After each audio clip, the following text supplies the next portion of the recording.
কি হলে বলো, তোমরা আমার এই পুত্রটিকে বাঁচিয়ে দাও। ভাবে আমি বড় ভাগিনি, আমার সব ছিল, কিন্তু এখন কিছু নাই।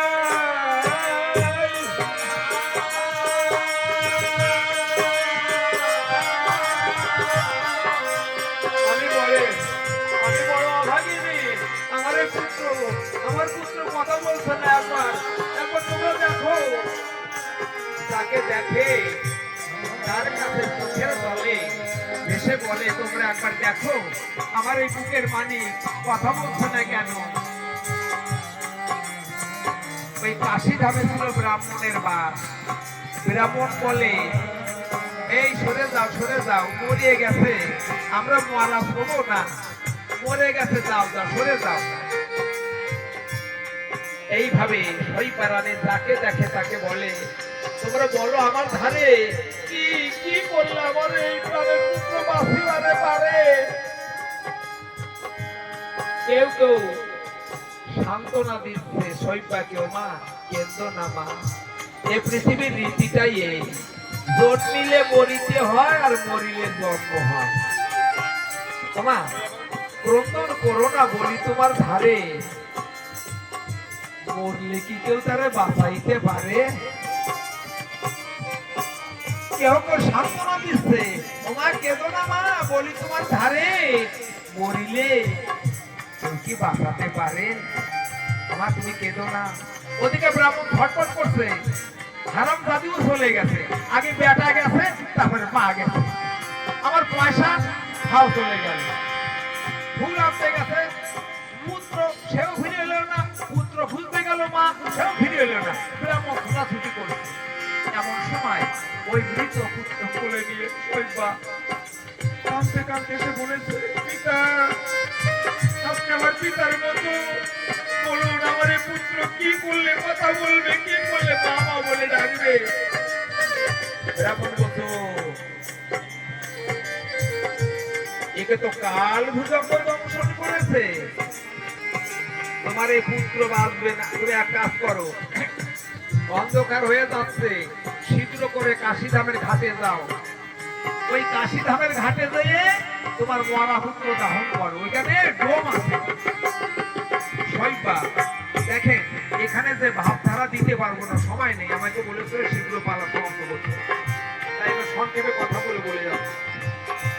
সইবা কি করলো, বললো, হে ব্রাহ্মণ, আমি একটা নারী, আমার মরা পুত্র কোলে করে আমি কেমন করে অন্ধকার যাবো, তোমরা আমার সাথে চলো। ওই ব্রাহ্মণ গণ করে দিল, মানা তোমার সঙ্গে যাবো না, তোমার পুত্র গেছে মরে, তোমাকে একাই যেতে হবে তার ধারে।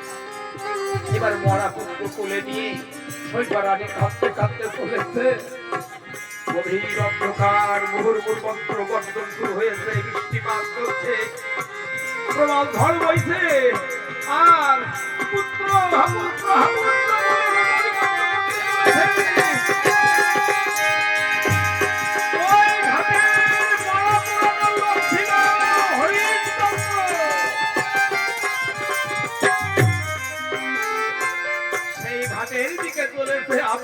পুত্র বলে প্রবল ঝড় বইছে, মুহুর্মুর বজ্র বর্ষা বর্ষণ হচ্ছে।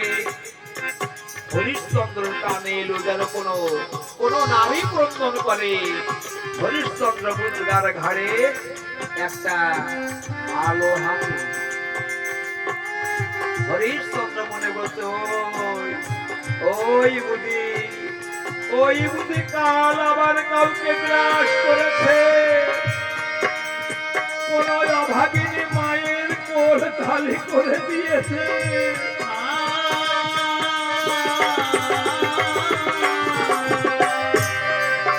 হাতে একটা আলো ধরে বুদ্ধার কাঁধে করে বলছে, ওই বুদ্ধি কাল আবার কাউকে গ্রাস করেছে, কোন অভাগিনী মায়ের বুকের ধন কেড়ে নিয়েছে। হরিশ্চন্দ্র ওই অন্ধকারে আলো করেছে, বলে, ওগো কাঁদছো কেন গো? কেঁদো না, কাঁদলে তোমার মরা পুত্র বাঁচবে না। পৃথিবীর তো এই রীতি নয়, জন্মিলে মরিতে হয়, মরিলে আবার জন্ম হয়। কি গো তুমি খালি কাঁদছো? তুমি একা এসেছো, তোমার কেউ নাই গো?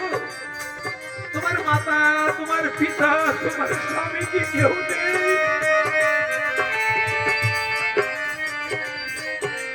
আমার নিজের স্ত্রীকে ডেকে বলছো তোমার কি কেউ নেই?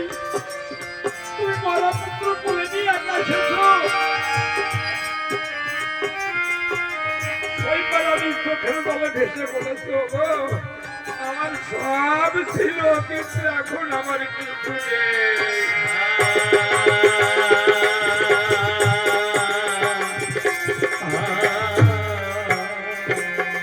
ওই বিধাতা করেছে আমার ভাগ্য বিপর্যয়।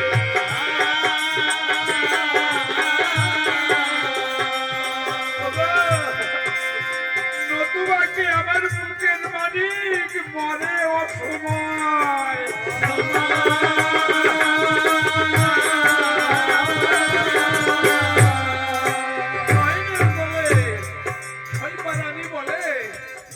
বিধাতা করেছে আমার ভাগ্য বিপর্যয়, নতুবাকে আমার দুলাল মরে অসময়।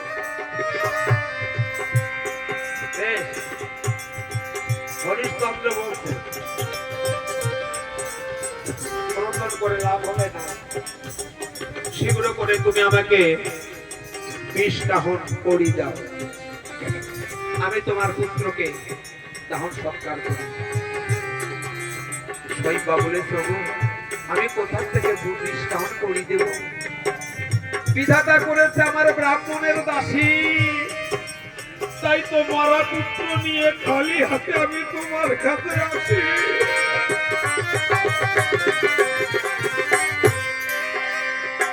শৈপালানি নয়নের জলে আজ নিজের স্বামী হরিশ্চন্দ্রকে বলে, কিন্তু কে স্বামী কে স্ত্রী কেউ কাকে চিনতে পারছে না। হরিশ্চন্দ্র সেই রাজচিহ্ন নাই, রাজচিহ্ন দূরে গেছে, হয়েছে পাটুনির বেশ, বুকে হলো লম্বা দাড়ি, লম্বা হলো কেশ। বলেছে বিধাতা করেছে আমার ব্রাহ্মণের দাসী, নতুবা মরা পুত্র নিয়ে খালি হাতে কি আমি তোমার কাছে আসি? আমি কোথায় পাবো করি? এবার শৈপরাজি বলেছে কোথায় রইলে স্বামী হরিশ্চন্দ্র, একবার দেখো আসিয়া।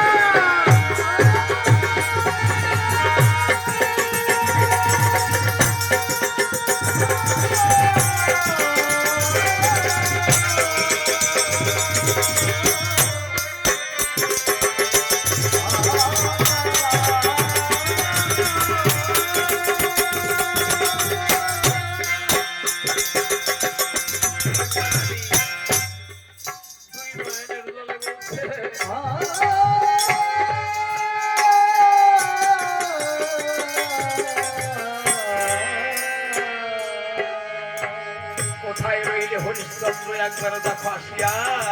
তোমার পুত্র আজ মারা গেছে সর্বে প্রবল দিয়া।